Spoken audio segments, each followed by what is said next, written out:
Assalamualaikum warahmatullahi wabarakatuh. Perkenalkan, nama saya Muhammad Fakir Karawan dari Sistem Informasi Geografis Angkatan 2020. Di sini saya akan mempresentasikan atau mengumumkan hasil dari praktikum SDGL acara 7 berupa pengolahan data dengan menggunakan deep learning dan metode segmentasi.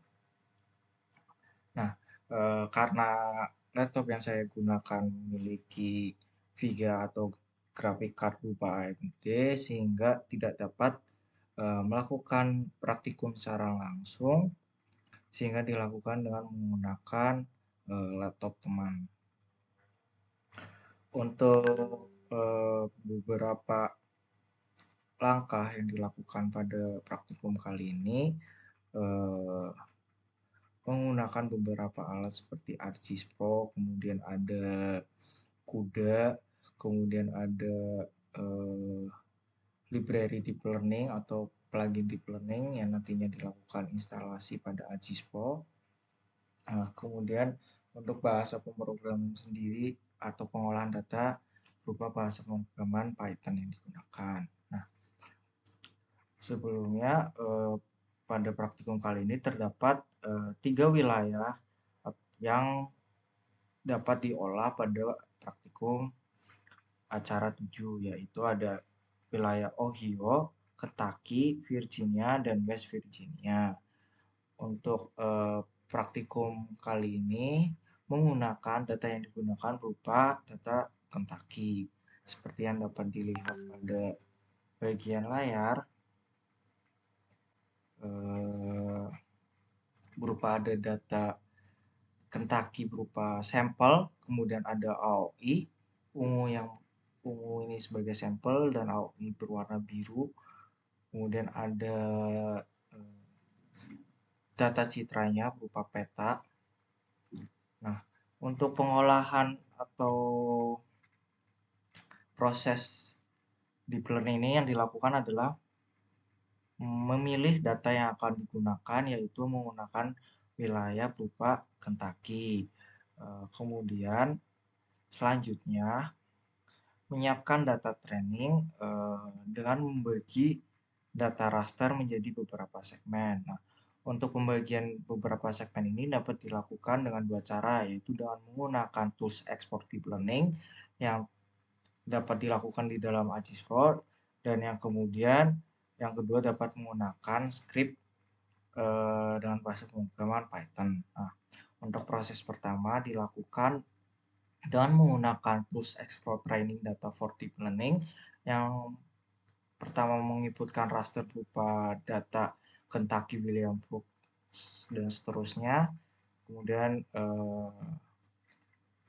memilih atau menentukan output folder yang akan ditaruh di mana, kemudian memasukkan Q2 ini sebagai input fitur raster atau classified atau sampelnya. Kemudian ada class value, kemudian mengatur formatnya berupa PNG, kemudian mengatur tile size X, tile size Y, strut X, dan strut Y. Nah, pengaturan tile size X ini dan strut ini berfungsi untuk mengatur overlap yang akan dibuat saat membentuk proses segmentasi. Nah, karena tile size berukuran 256 dan strutnya berukuran 128, maka dapat diketahui bahwa overlap yang akan terbentuk dari segmentasi nantinya adalah sebesar 50%. Jadi overlap yang terbentuk akan 50%. Nah, dari proses tersebut dan menggunakan tools menghasilkan berupa potongan citra raster berjumlah 923 yang masing-masing memiliki overlap sebesar 50%.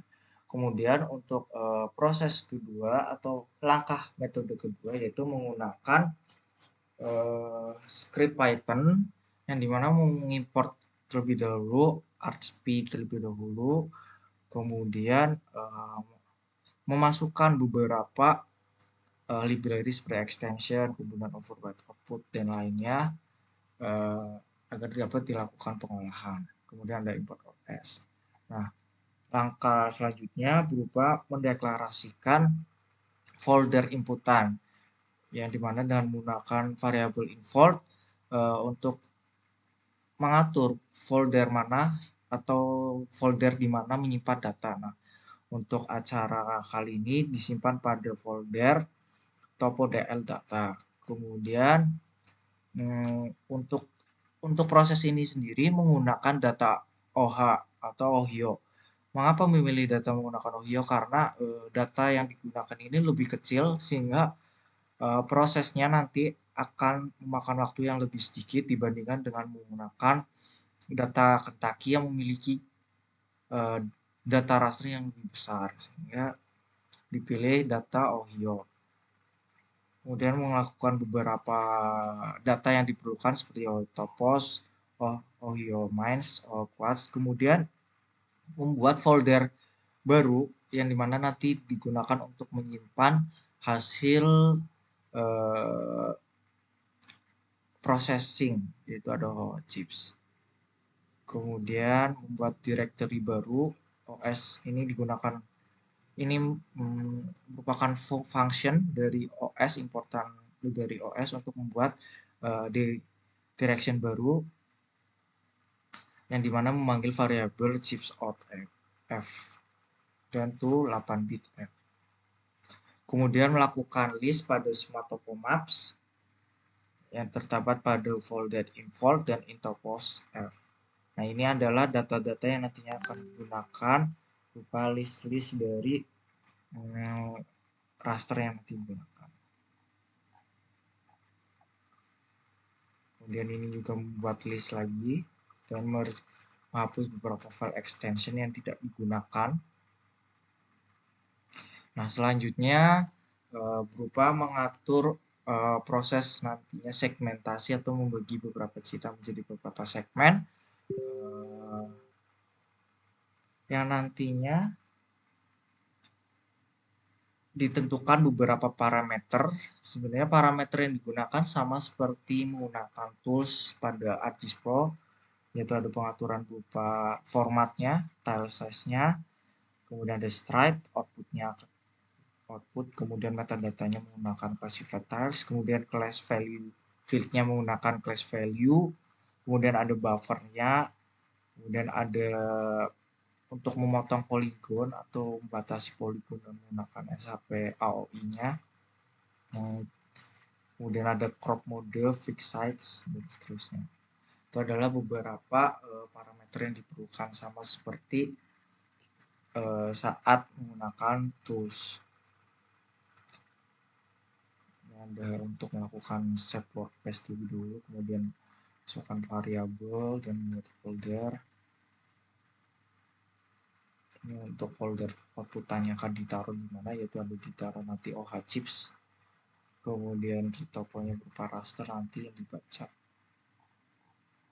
Kemudian hasil segmentasi ini menghasilkan berupa potongan gambar sebesar atau sebanyak 6.825 gambar.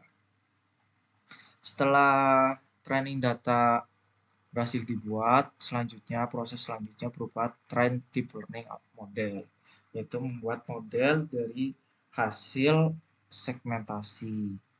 Nah, yang pertama menginputkan data yang tadi berhasil proses segmentasi, kemudian menentukan output, kemudian model tipenya apa, kemudian ada mengatur beberapa model argumen. Untuk batch size-nya sendiri adalah 12. Ada beberapa pengaturan untuk model argumen. Nah, untuk pada proses ini akan dilakukan pembagian data menjadi dua, yaitu ada training data dan testing data. Nah, training data itu sendiri berjumlah 80%, kemudian untuk testing data berjumlah 20% dari 6.825 foto yang dihasilkan. Kemudian dari proses ini nantinya akan dihasilkan berupa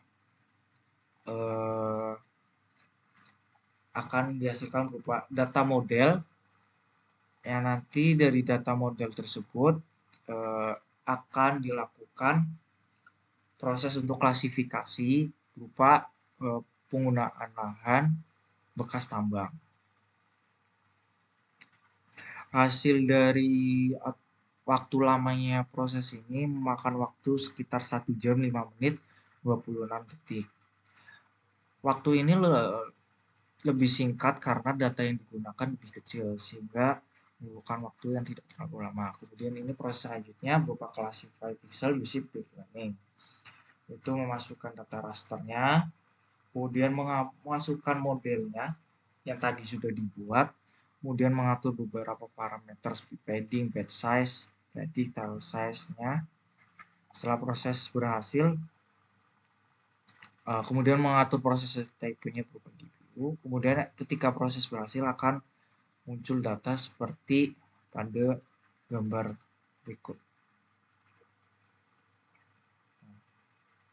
Ini adalah proses klasifikasi dan menggunakan deep learning, yaitu berupa berwarna ungu atau raster yang berwarna ungu ini adalah hasil dari klasifikasi menggunakan deep learning.